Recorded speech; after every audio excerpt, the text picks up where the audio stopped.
Buffalo City Mayor Xola Pakati joins us now for the latest on the mop-up operations. Thank you so much for your time, Mr. Mayor. We appreciate it. Speak to us about what the current situation is. Have the rains stopped? Have the floods stopped? Are you able to do mop-up operations? Thank you very much. Good evening to you and the viewers of eNCA. The rain has stopped.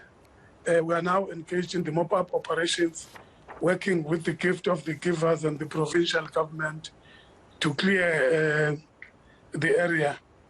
We have to this end recorded 5 fatalities, including 1 person who could not be accounted for.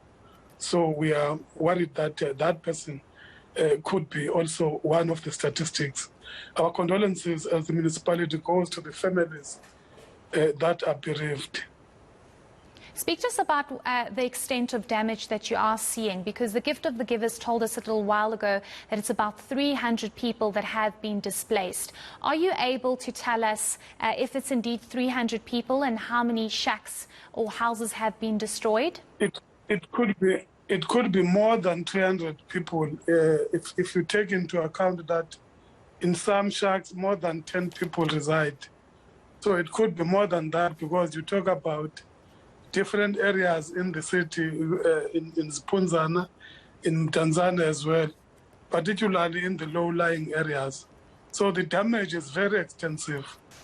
We are going to take time to recover from this as a city. Mayor, just speak to us about, we have our reporter on the ground, Ngeba Nhlanganiso, who spoke to Ngeba Pamla, and she has indicated that she had to climb a tree and she unfortunately could not save her daughter. She's also indicated to eNCA that she has no means to bury her daughter and she does not know how she is going to do this. Is the Eastern Cape government going to be assisting her and other families that could be experiencing the same? Well, the municipality will be taking care of that. We visited the Pamla family this afternoon, and that matter was brought to our attention that the people, the family is an indigent family, and as such will take responsibility for the preparation for the funeral of their daughter. So we're taking care of that. But also those people require a decent accommodation, which we are facilitating a temporary residential unit as the city, working together with the Provincial Department of Human Settlements. So we were there together with the Premier of the province.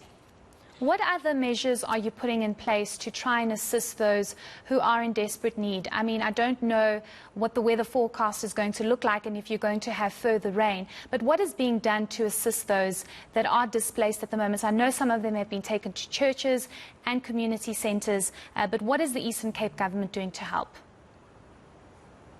Well, those who needed accommodation in terms of the crisis, we have taken them to the community halls as a stopgap measure while we are devising a mechanism of putting them away from the low-lying areas where their shacks were built. Because the challenge here is that most of these shacks that were flooded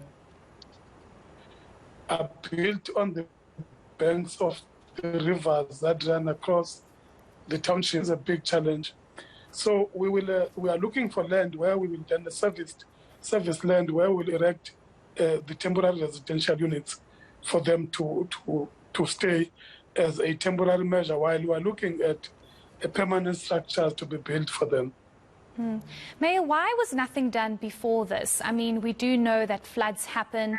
You're indicating that these people lived on the banks of the river, and I'm just curious to know why the Eastern Cape government has not been able to provide proper housing for these people. No, that is not entirely correct. Remember, in 2011, we had a similar situation where that area was flooded, and we removed people into formal structures at Chicken Farm. And what happened is that when that land became vacant after the removal of the original people. New people came in there to build.